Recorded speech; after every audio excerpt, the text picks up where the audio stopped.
Hi, Trey. This is Dave from Texas. My question for you is, we've been disappointed on at least two occasions with the, quote, red wave that never happened. And the Democrats seem to always come up with either threat to democracy or, in this case, abortion. And I don't know how we're going to get around that.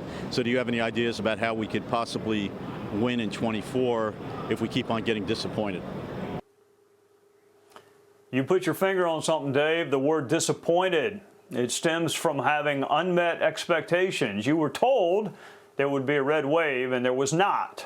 You were told 2024 is ripe for the GOP to reclaim the Senate and the White House, and you were justifiably skeptical. The new president is going to need a friendly Senate to confirm cabinet officials and judicial nominees, and the map is favorable for Republicans, but the proof is in the candidate selection. Will Republicans nominate the only Senate candidate who cannot win? Will Republicans nominate House candidates who cannot win? On the issues, people do not expect to agree with you on everything. They do want decent, smart, ethical women and men who broadly reflect their values and beliefs. They do not require perfection, but they do require decency. The overwhelming majority of Americans do not want women prosecuted for having abortions. Voters want exceptions for rape and incest victims. Most voters do not want late-term abortions. Most voters think it is unconscionable to have an abortion for sex selection. So whichever party figures out how to thread the contentious issues will have electoral success. Republicans should set reasonable expectations and then stop the cannibalism that occurs whenever they do have a majority. Here to discuss the state of the Senate is NRSC Chairman Senator Steve Daines from the great state of Montana. And let's start in your great state. You have a House member who is arguably best known for opposing his own speaker, running against a former Navy SEAL who's a successful businessman. So what's going to happen there in Montana? Well, first of all, in Montana, every statewide elected official is a Republican now, with the exception of John Tester. Trump won Montana by 16 points back in 2020. We are a very red state.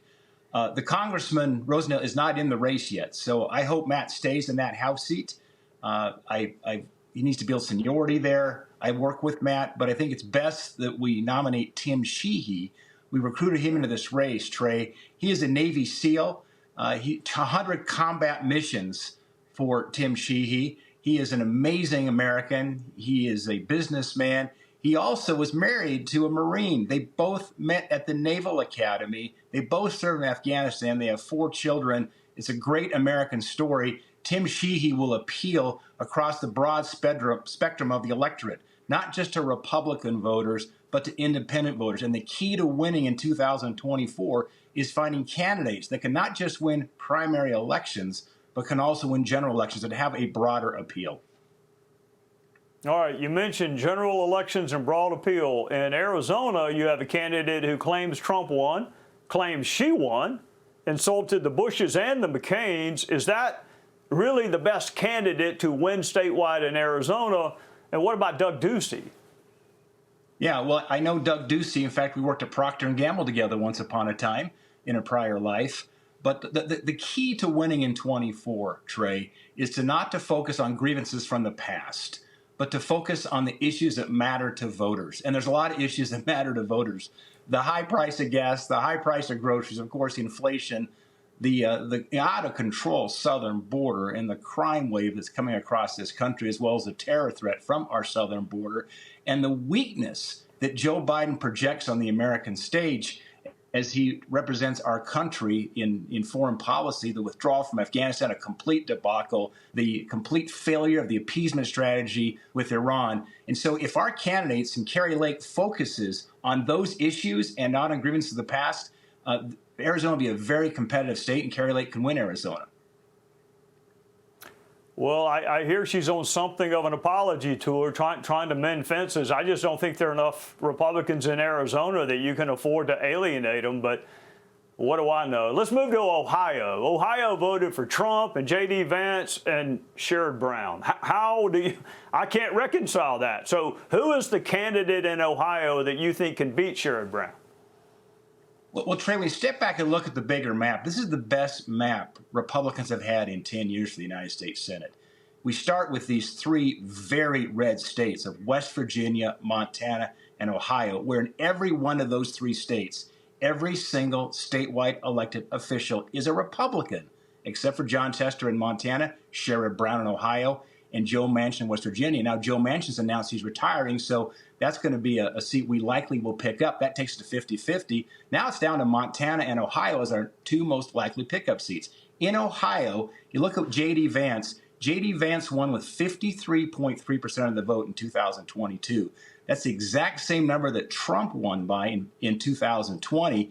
It shows us that despite J.D. Vance being outspent 3-1, Ohio has become a red state. It's going to be difficult for Sherrod Brown to beat any one of our three candidates in Ohio. We like all three of them. We're not endorsing any of those three. They all bring their own respective resumes and backgrounds.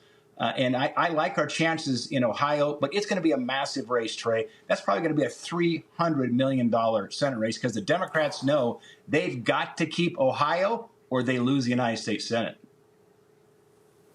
Well, I'm going to tell you, Steve, if I had $300 million, I would buy a farm in Montana and I would never leave. So the fact that you are willing to leave one of the most beautiful states in the country to go try to help the Senate, God bless you for that. Steve Daines from the great state of Montana. Happy belated Thanksgiving. We'll see you soon. Hey, Sean Hannity here. Hey, click here to subscribe to Fox News YouTube page and catch our hottest interviews and most compelling analysis. You will not get it anywhere else.